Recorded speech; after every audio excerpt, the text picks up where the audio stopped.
ಜಿಲ್ಲಾಧಿಕಾರಿಗಳಿಗೆ ರೈತರ ಬಗ್ಗೆ ಯಾವುದೇ ಕಾಳಜಿ ಇಲ್ಲ. ನಮಗೇನಾದರೂ ತೊಂದರೆ ಆದರೆ ಸಚಿವರು ಜಿಲ್ಲಾಧಿಕಾರಿಗಳೇ ನೇರ ಹೊಣೆ ಎಂದು ರೈತರು ಆಕ್ರೋಶ ವ್ಯಕ್ತಪಡಿಸಿದರು.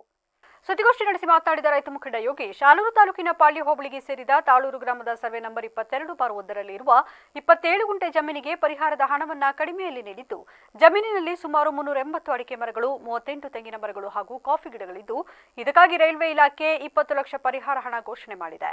ಆದರೆ ಜಮೀನಿನ ಮೌಲ್ಯ ಹಾಗೂ ಬೆಳೆಗಳ ಸಂಖ್ಯೆಯನ್ನು ಪರಿಗಣಿಸಿದರೆ ಈ ಪರಿಹಾರ ಹಣ ಸಾಕಾಗುವುದಿಲ್ಲ ಎಂದು ಅಸಮಾಧಾನ ಹೊರಹಾಕಿದರಲ್ಲದೆ, ಜಿಲ್ಲಾಧಿಕಾರಿಗಳು ನಮ್ಮ ಯಾವುದೇ ಸಮಸ್ಯೆಗೆ ಸ್ಪಂದಿಸುತ್ತಿಲ್ಲ. ಹಲವು ಬಾರಿ ಜನಸ್ಪಂದನ ಕಾರ್ಯಕ್ರಮಕ್ಕೆ ಭೇಟಿ ನೀಡಿದರೂ ಪ್ರಯೋಜನವಾಗಿಲ್ಲ. ಕಾಂಗ್ರೆಸ್ ಸರ್ಕಾರದಿಂದ ರೈತರಿಗೆ ಅನ್ಯಾಯವಾಗಿದೆ. ಯಾರೂ ರೈತರ ಬೆನ್ನೆಲುಬಾಗಿ ನಿಂತಿಲ್ಲ. ನಮಗೇನಾದರೂ ಹೆಚ್ಚು ಕಡಿಮೆ ಆದರೆ ಅದಕ್ಕೆ ಸಚಿವರು, ಜಿಲ್ಲಾಧಿಕಾರಿಗಳು ಹಾಗೂ ಸಂಬಂಧಪಟ್ಟ ಅಧಿಕಾರಿಗಳು ನೇರ ಹೊಣೆ ಹೊರಬೇಕಾಗುತ್ತದೆ ಎಂದು ಆಕ್ರೋಶ ಹೊರಹಾಕಿದರು.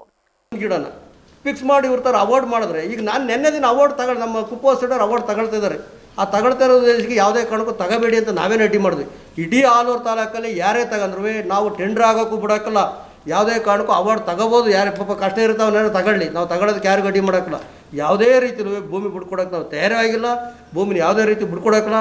ಇದು ಯಾರು ಹೆಚ್ಚು ಕಮ್ಮಿ ರೈತರು ಏನಾರಾದರೆ DC, AC, MP ಆಮೇಲೆ ನಮ್ಮ ಉಸ್ತುವಾರಿ ಮಿನಿಸ್ಟ್ರು, ಇಷ್ಟು 3 ಜನ ಒಣಗಾರಾಗ್ತಾರೆ. ಇವ್ರನ್ನ ಯಾವುದೇ ಕಾರಣಕ್ಕೂ ನಾವು ಸುಮ್ಮನೆ ಅಂತೂ ಯಾವುದೇ ರೀತಿಯಲ್ಲಿ ಬಿಡೋದಿಲ್ಲ. ಮೊನ್ನೆ ರೇವಣ್ಣವ್ರು ಬಂದರು ಅದೇ ಹೇಳಿದ್ದಾರೆ. ಮತ್ತೆ 1999ರಲ್ಲಿ ಇದೇ ಇಂದಿರಾ ಗಾಂಧಿ ಕಾಲದಲ್ಲಿ ನೋಟಿಫಿಕೇಶನ್ ಆಯಿತು. ನೋಟಿಫಿಕೇಶನ್ ಆದಾಗ ಸಕಲೇಶ್ಪುರ ಮಾರ್ಗ ಸಕಲೇಶ್ಪುರ ಅರಣ್ಯ ಮಾರ್ಗ ಹೋಯ್ತು. ಅರಣ್ಯ ಇಲಾಖೆ ಜಾಸ್ತಿ ಆಗುತ್ತೆ ಅಂತೇಳಿ ಇದೇ ದೇವೇಗೌಡರು ಬಂದಾಗ ಅವ್ರು ಏನು ಮಾಡಿದ್ರು, ಆಲೂರು ಬೇಲೂರು ಮಾರ್ಗ ಮಾಡಿದವರು ಇದನ್ನು ಯಾವುದೇ ರೀತಿಯಲ್ಲಿ. ನಂತರ ರೈತ ಮುಖಂಡ ವೆಂಕಟೇಶ್ ಮಾತನಾಡಿ, ನಮಗೆ ಜಮೀನನ್ನು ಬಿಟ್ಟರೆ ಬೇರೆ ಯಾವುದೇ ಜಮೀನಿಲ್ಲ. ಈಗಾಗಲೇ ಎತ್ತಿನಹೊಳೆ ಯೋಜನೆಯ ವಸತಿ ಪುನರ್ವಸತಿಗೆ ಕೇವಲ 5 ಲಕ್ಷ ಮಾತ್ರ ನೀಡಲಾಗಿದೆ. ಆದ್ದರಿಂದ ಸಂಬಂಧಪಟ್ಟ ಅಧಿಕಾರಿಗಳು ಸ್ಥಳ ಪರಿಶೀಲನೆ ನಡೆಸಿ ಜಮೀನಿನ ನಿಜವಾದ ಮೌಲ್ಯವನ್ನು ಪರಿಗಣಿಸಿ ಹೆಚ್ಚುವರಿ ಪರಿಹಾರ ಹಣ ನೀಡುವಂತೆ ರೈಲ್ವೆ ಇಲಾಖೆಗೆ ಆದೇಶ ನೀಡಬೇಕು ಎಂದು ಅವರು ಒತ್ತಾಯಿಸಿದರು. ಇವಾಗ ವಿಷಯ ಏನಂದರೆ, ಆಲೂರಿಂದ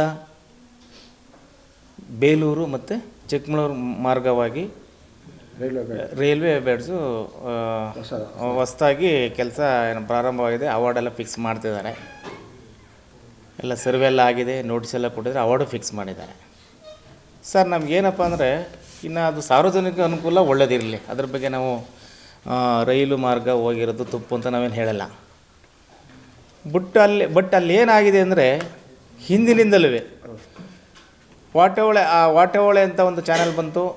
ಅದು ಸಹ ನಮ್ಮ ತಾಳೂರು ಮಾರ್ಗವಾಗಿ ಹಿಂಗೆ ಆಲೂರು ಕಡೆಗೆ ಬಂದಿದೆ ಒಂದು. ಎರಡನೇದು